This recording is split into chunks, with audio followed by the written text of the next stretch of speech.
Assalamualaikum warahmatullahi wabarakatuh. Berjumpa lagi dengan Bu Undari dalam mata pelajaran Bahasa Indonesia.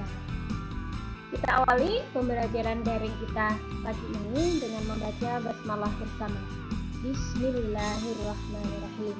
Semoga Allah memudahkan setiap langkah kita. Kali ini kita akan mempelajari tentang struktur teks cerpen yang ada di materi kelas 9 semester dasar. Sudahkah kalian membaca cerpen dengan judul Pohon Keramat pada pertemuan yang lalu? Kalau belum, silahkan membaca cerpen dengan judul Pohon Keramat. Ada di buku teks bahasa Indonesia. Bu lampirkan juga di channel Telegram pada pertemuan kemarin. Kemudian juga Bu lampirkan lagi di grup WA virtual. Cerpen Pohon Keramat menceritakan kehidupan masyarakat di sekitar Gunung Beser. Disebut Gunung Beser karena gunung ini begitu indah, teduh, rimbun, dan memancarkan sumber mata air yang melimpah yang mengairi sawah-sawah di sekitar Gunung Beser. Namun, seiring perkembangan zaman, ada eksploitasi gunung setelah mitos di masyarakat memudar. Bu jadi ingat Gunung Merapi di Sleman, Yogyakarta. Gunung Merapi juga begitu kokohnya dengan mitos di masyarakat. Kemudian sekarang mulai memudar dan banyak dibangun villa, dibangun tempat rekreasi di sekitar gunung. Kalian harus membaca cerpen Pohon Keramat karena cerpen ini sangat menarik dan mengandung nilai moral yang sangat bagus. Kita mulai dengan struktur teks cerpen. Yang pertama adalah orientasi, merupakan perkenalan awal dari jalan cerita. Orientasi dalam teks cerpen memuat pengenalan tokoh, latar belakang, atau suasana lingkungan cerita, latar waktu, dan juga latar tempat. Yang kedua adalah komplikasi, merupakan klimaks jalan cerita. Komplikasi berisi puncak permasalahan yang dialami oleh tokoh dalam cerita.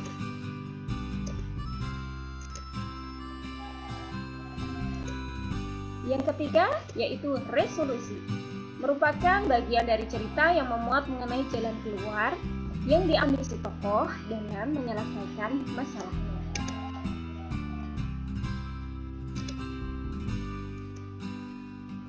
Orientasi dalam cerpen Pohon Keramat diawali dengan pengenalan latar. Kita baca, di sebelah barat kampung ada gunung yang tidak begitu besar. Disebut gunung barangkali tidak tepat karena areanya terlalu kecil. Lebih tepatnya disebut bukit. Tapi penduduk kampung sejak dulu sampai sekarang menyebutnya dengan Gunung Beser. Meski areanya kecil, jangan tanya siapa saja penduduk yang pernah masuk ke dalam Gunung Beser. Mereka akan bergidik hanya membayangkan keangkerannya. Mereka dari kakek nenek sampai anak-anak hafal cerita keangkeran Gunung Beser. Konon, saat pendudukan Belanda, di kampung saya ada seorang maling budiman, seperti Joko Sembung dari Cirebon atau Robin Hood dari Inggris. Maling budiman itu sering merampok harta milik Belanda atau orang-orang kaya yang tidak loyal kepada rakyat yang menderita. Harta hasil jarahan itu secara diam-diam dibagikan kepada rakyat. Sekali waktu, maling budiman yang selalu menutup wajahnya saat merampok dan menyantuni rakyat itu ketahuan oleh Belanda. Maling budiman itu ternyata salah seorang penduduk kampung. Dia dikejar oleh pasukan Belanda dan centeng-centeng kemang. Jaya Sakti, begitu nama si maling budiman itu, lari ke Gunung Beser dan bersembunyi. Bertahun-tahun pasukan Belanda dan centeng-centeng kemang mengepung Gunung Beser, tapi Jaya Sakti tidak pernah menyerah.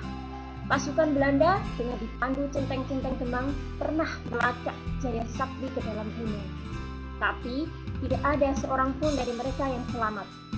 Kata orang-orang pintar, Jaya Sakti bersemedi dan tubuhnya menjadi pohon harum yang baunya dibawa angin ke sekitar gunung. Karena cerita yang dipercaya kebenarannya itu, tidak seorang pun berani masuk ke kelebatan Gunung Beser. Mereka menghormati perjuangan yang pernah dilakukan si maling budiman. Tapi selain itu, konon mereka takut masuk ke dalam gunung karena dulu ada beberapa orang pencari kayu bakar yang nekat masuk ke dalam, tetapi dia bernasib seperti pasukan Belanda dan centeng-centeng Kemang itu tidak bisa kembali. Siapapun akan berhati-hati bila harus berhubungan dengan Gunung Beser. Para pencari kayu bakar dan penyakit rumput hanya berani sampai ke kaki gunung, dulu mengambil air dari danau kecil untuk kebutuhan kebun dan sawah. Ketua kampung mengadakan syukuran kecil dan meminta ridho dari penguasa Gunung Beser. Selengkapnya bisa dibaca di cerpen. Ini masih cukup panjang untuk bagian orientasi.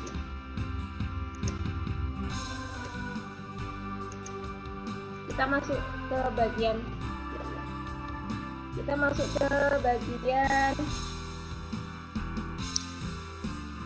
komplikasi ya. Ini bagian komplikasi.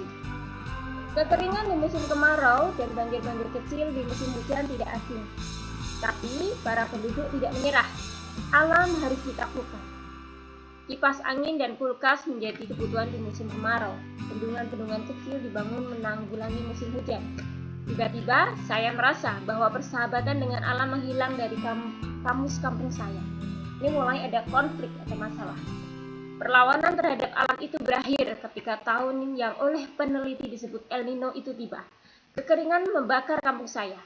Bahkan bangunan dan lahan hangus. Dan saat musim hujan tiba, banjir besar melanda. Rumah-rumah hanya kelihatan atapnya.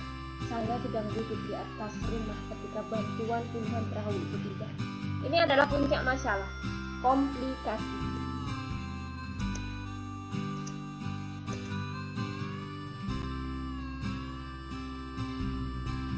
Sekarang resolusi. Saya hanya bisa mencatat peristiwa-peristiwa seperti itu tanpa mengerti apa yang tengah terjadi. Seperti kebanyakan remaja di kampung saya kebingungan dengan banyak peristiwa. Saya merasa bahwa keinginan saya satu-satunya saat ini adalah bermain gitar dan berteriak sepuas-puasnya. Keputusasaan dari penulis ya, resolusi.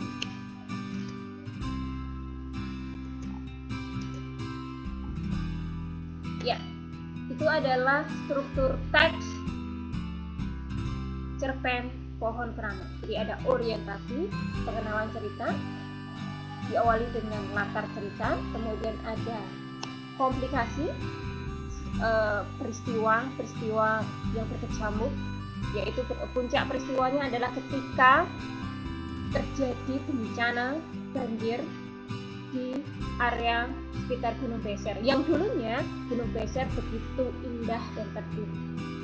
Kemudian resolusinya ternyata penulis atau tokoh tidak bisa berbuat apa-apa, hanya bisa pasrah karena memang eksploitasi yang terjadi sudah sangat berlebihan. Ya, alhamdulillah demikian struktur teks cerpen yang bisa dijelaskan. Kalian bisa membaca sumber-sumber lain juga di internet maupun di sumber buku lain. Jangan lupa cuci tangan, pakai masker jika keluar rumah untuk hal yang penting saja, dan tetap jaga jarak karena pandemi belum berakhir. Semoga pandemi corona ini segera berlalu dan kita bisa melakukan pembelajaran secara seperti biasa. Sehat semuanya. Terima kasih. Wassalamualaikum warahmatullahi wabarakatuh.